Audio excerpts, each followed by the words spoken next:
박근혜 정부에서 이름을 날렸던 분이 또 한 분 계시죠. 바로 황교안 전 총리입니다. 이분은 심지어는 법무부 장관도 했고 국무총리까지 역임한 분인데 지금 어떻게 지내는지 살펴보니까 자유화혁신이라는 데 대표가 돼가지고 경기 평택에 재보선 출마를 준비 중인 모양이죠. 네. 근데 평택에 연고가 지금 특별히 없어요. 뭐 이사는 갔겠죠, 당연히 지금. 예. 예.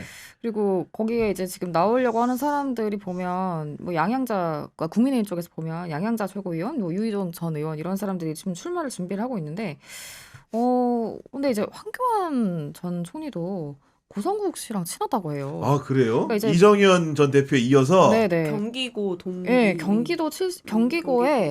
그 72회 동기동창이라고 하는데, 야, 무슨 고성국 월드야 여긴 보니까 지금. 예, 지금. 네, 그래서 그 이제 2020년 총선을 앞두고 당시에 이제 황교안 대표였잖아요.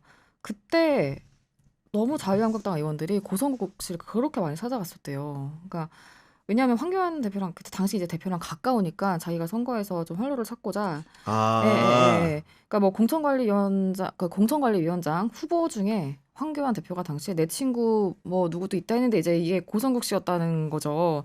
그리고 이제 그때부터 이미 황교안의 그런 생각과 판단에 가장 영향을 많이 끼치는 사람으로 고성국 씨가 이미 알려져 있었대요. 그런데 그런 상황에서 대표가 직접 언급까지 하니까 이제 정말 각 지역의 당협위원장들마다 뭐 출판 기념회 열리고 무슨 뭐 당원 보고회 열리고 하면은 그렇게 모시려고 난리를 야, 쳤었대요. 그랬구나. 눈도장 한번 찍으려고. 그러니까 이제 사실 이렇게 약간 막후에서 마치 무슨 정말 전략가 내지는 책사처럼 행동한 지는 생각보다 좀 더 기간이 길었던 것 같고, 어쨌든 뭐, 예, 그 굉장히 고성국 씨의 손이 여기까지도 뻗쳐 있었다. 아니, 근데 그 평택이라는 데가 기본적으로 여권 지지 성향이 높기 때문에 야권 후보가 사실은 혼자 나와도, 나홀로 나와도 경쟁력이 없을 수가 있는데 이렇게 분열해 있는 상황이라는 거고 황교안 전 총리 이미 국민의힘을 나와 있는 상황이기 때문에 근데 고성국 씨의 배경을 얘기하니까 당선 가능성을 얘기하면서 뭔가 이렇게 이합 집산이 좀 이루어질 수 있겠다 이런 생각도 드는데 우리 유설희 기자가 보는 황교안의 당선 가능성 어떻게 점치고 있습니까? 저는 뭐 아까 말씀드렸듯이 뭐 지금도 민주당 의원 지역구고 당선 가능성 자체는 매우 낮다고 보는데 그럼에도 불구하고 장덕유 대표가 황교안 전 대표를 공천할 가능성은 충분히 열려 있다. 아, 공천 가능성이 네, 열려 있다. 공천 가능성 열려 있죠. 왜냐하면 아까 유경선 기자도 얘기했지만 이 지역구가 원래 유이동 전 의원이 당선됐던 곳인데 유이동 전 의원이 한동훈 대표 시절에 여의도 연구원장을 그렇죠. 지냈던 친한계 인사예요. 뭐 당연히 공천 안 주겠죠. 뭐 마땅한 대안 없으면 아마 뭐 황교안 전 대표 카드를 꺼내들 수 있지 않을까 이렇게 보고 있습니다. 야, 정말로 이제 공천 과정이 오히려 더 흥미로운 네. 그런 상황이 좀 아닐까 싶은데 황교안이라는 사람은 사실은 그 정치인으로서의 여정을 얘기하기 전에 앞서가지고 가장 최근에 윤석열의 계엄을 또 강력하게 지지하고 엄호했던 사람 아닙니까? 네, 네. 그 계엄이 이제 2024년 12월 3일에 불법 계엄이 선포가 됐는데, 그러고 나서 바로 직후에 페이스북에 글을 올렸어요. 근데 그걸로 지금 이제 내란 동조로 재판도 받고 있는 건데, 계엄이 불가피한 조치이고 국가 비상 상황이라고 규정을 하면서 뭐 대통령이 헌법이 부여한 권한을 행사한 거다. 뭐 이렇게 얘기를 했고, 뭐 종북 세력이 계엄이 필요한 원인이다. 또 부정선거 의혹, 뭐 워낙에 이제 그 부방대 활동도 하고 굉장히 네. 부정선거 의혹을 신봉을 하는 사람이잖아요. 그래서 그런 글을 좀 올렸습니다. 예.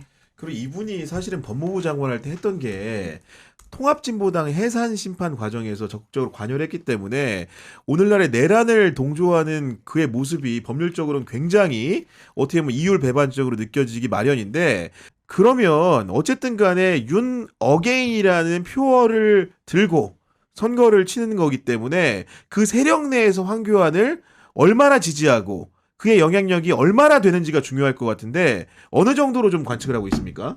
일단은 뭐 앞서 유경선 기자가 설명했듯이 황교안 전 총리랑 이제 고성국 씨가 경기고 동기잖아요. 이 이제 두 경기고 동기가 정말 손을 잡고 아스팔트 우파를 결집시키고 국민의힘을 쥐락펴락하고 있는 건 맞는데 물어보니까 황 전 총리의 영향력은 이제 고성국 씨에 비하면 아주 미미한 수준이라고 봐야 된대요. 왜냐면 이제 고성국 씨가 이제 좀 그나마 우파 진영의 엘리트 전략가 이런 이미지가 구축되어 있는데 황교안 전 총리 같은 경우는 이제 부정선거 의혹을 너무 좀 극단적으로 몰아붙이면서 이제 보수 지지층 내에서도 좀 이미지가 많이 안 좋아졌거든요. 그래서 좀 윤핵인 세력 안에서도 조금 비껴나 있는 그런 인물로 비껴나 봐야 있다. 된다 네. 이런 평가가 많더라고요. 그 혹시 유설 기자 같은 경우에는 주변에 본인까지 포함해가지고 기자들 중에 황교안과 직접 만나보거나 혹은 이렇게 접촉해서 들었던 일화 같은 게 좀 있습니까? 저는 개인적으로 황교안 대표는 만나본 적은 없고 이정현 전 대표는 윤석열 정부 출입할 때 그때 식사 몇 번 해본 적 있어요. 아, 그래 그럼 이정현 그 전 대표에 대해서는 어떤 느낌을 좀 받았어요?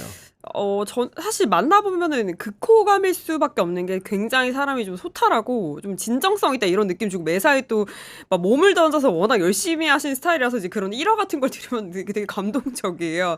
근데 본인이 홍보수석 시절 얘기를 해줬는데 얼마나 이제 열심히 살았냐면 이제 아침에 7시 반쯤에 기자들을 만나서 이제 마이크 없이 하는 비공식 브리핑을 뒷백이라고 하잖아요. 이걸 먼저 해줘요. 매일 해주고 그리고 이제 오전 11시에 또 기자실을 한 바퀴 싹 돌면서 또 소통하고 이제 오후 5시 반에 또 퇴근길에 또 뒷백을 또 해줬대요. 아, 그랬구나. 근데 이렇게 열심히 하는 홍보수석이 없거든요. 되게 바빠가지고. 근데 특히 이제 인상 깊었던 게 이제 기자들을 좀 대하는 태도인데 원래 대통령실 수석들이 이제 기자 직급 좀 가려가지고 반장 전화만 받고 이진 전화는 안 받고 이런 경우가 꽤 많아요. 근데 본인은 이제 반장이든 이진이든 다 똑같은 기자다. 그래서 전화도 다 열심히 받아주고 네. 매체도 안 가리고 이제 막 경향 한겨레 전화도 잘 받아줬대요. 근데 제가 그때 이제 윤석열 정부 출입했을 때 그때 대통령실 대변인이 정말 전화를 안 받기로 너무 유명했거든요. 더군다나 경향신문 전화는 더 안 받았겠지. 그랬을 수 예. 있죠. 그래서 이제 어떤 정도냐면은 이제 인사가 나서 대통령실 나가거나 이제 결혼하거나 임신 정도에야 전화 통화 된다. 근데 정말 이 정도여서 이정현 대표 얘기 들으면서 정말 너무 이 정부 대통령실이랑 너무 비교된다. 뭐 그때 그런 생각을 했던 기억이 납니다. 아니 황교안 전 총리는 저는 개인적으로 인연은 없는데 네. 우리 예전에 회사 선배가 결혼을 했을 때 중앙지검이 아마도 2차장 검사 공안 사건을 통할하는 그런 검사일 때 결혼식 올려가지고 온 얘기를 들었는데 그 정말로 결혼식장의 맨 앞자리에 가까운 자리에 앉아가지고 시종을 다 보고 끝날 때까지 있다 일어나는 모습을 보면 통상적으로는 개그로 오면 남의 결혼식에 그렇게 친한 관계가 아니라 얼굴 비추고 봉투하고 이제 밥을 먹거나 자리를 뜨거나 둘 중에 하나인데 이분은 결혼식을 열심히 보셨다는 거예요. 그런 얘기를 하면서 뭔가 그 삶의 태도가 굉장히 신실한 분은 맞다. 그러니까 아마도 지금 황교안의 정치 역정이 뭔가 좀 이렇게 꼬여 보이는데 그리고 부정선거 같은데 너무나 빠져 있는 것으로 보이는데 이 정말 신념에 의한 것일 수 있겠다라는 생각이 저는 개인적으로 가볍게 드는 추측이기도 한데 어쨌든 간에 이정현이나 황교안에 대해서 우리 유경선 기자는 보고 들은 게 좀 있습니까?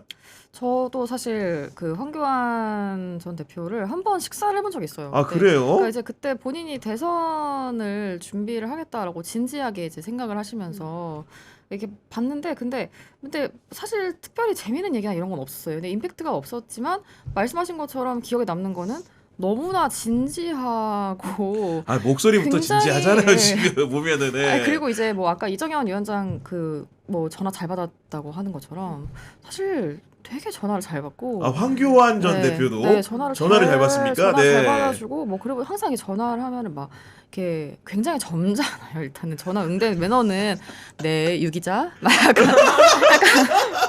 이러면서 너무 이제 점잖은 사람인데 그런데 이제 그 부정선거론이라는 이 망상에 사로잡혀서 그것도 역시 요즘에도 여전히 기자들한테 굉장히 그런 좋은 매너로 설명하고 있다고 하더라고요. 자 보세요. 야, 이러면서. 근데 이 유니버스가 지금 박근혜에서 두 분 다 이제 공통점이 하나가 있고 또 고성국이라는 키워드가 있는데 윤석열이란 또 종결 어미로 또 맺어진단 말이에요. 그 세 명이 연관되는 유니버스 속에서 이 두 사람이 존재하는 건데 과연 어떤 그 세 사람이 공통점을 지녔기에 이 두 사람이 이렇게 함께 했는지 호흡했는지 굉장히 궁금하다는 생각이 들면서 일단 세 명을 띄워놓고 보면은 굉장히 닮은 점이 크게 없어 보이거든요.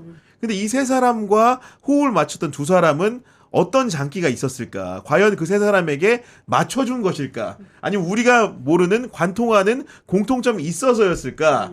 이런 부분을 의문에 남기면서 오늘 방송을 좀 마무리 좀 해봐야 되는데 마지막 시그니처 코너 한 줄 평 들어보도록 하겠습니다. 유설희 기자부터 부탁드립니다. 저 계속 한 줄 논평인데 삼행시를 또 준비했는데 누구로 해줘요? 누구로? 저희는 고성국으로 제가 준비했습니다. 네, 불러드리겠습니다. 띄워주십시오. 네, 고! 네, 고대 박사 출신의 그럴싸한 지식인이 성, 성역 없이 대통령이랑 직통 전화하면서 국. 국정 운영에 보이지 않는 손 노릇을 했다니 충격입니다. 아, 지금 깔끔하지 않나요? 고대 선배라서 살짝 조진 것 같아요. 지금 보니까. 네. 그 유경선 기자는 오늘 이제 뭘 준비해왔는지 듣고 싶습니다. 한 줄 평 부탁드립니다. 아, 예. 사실 저도 고성국으로 삼행시인데 이게 아, 둘이 짜고 한 거 아니죠? 아닙니다. 지금? 네. 아닙니다. 예. 그럼 고성국 운 띄워드리겠습니다. 고, 고, 고집스러운 윤어게인. 성, 성, 성난 민심 언제까지 외면할 수 있을까? 국. 국민의힘을 망치는 거에서 이제 끝내주시길 바랍니다. 야, 어쨌든 간에 저는 재차 놀라는 것은 고성국 씨가 가진 영향력이 이렇게 보수 진영에서 막대하구나. 오늘 들어보면은 아까도 이제 얘기했지만 여러 이제 대통령들 포함해서 정당 대표들까지 고성국 씨에게 빠지는 마력이란 무엇일까? 실제 우리가 오늘 이제 1시간 가까이 얘기를 했지만은 아직도 저는 그 원인을 잘 모르겠어요. 둘만 있을 때 드러나는 그의 뭐 예를 들면 진지함이라든가 전략 전술이 따로 있는 것인지 꼭 한번 따로 만나보고 싶다. 고성국 씨를 정말 인터뷰해보고 싶다. 이런 생각이 들면서 오늘 방송 마무리하도록 하겠습니다.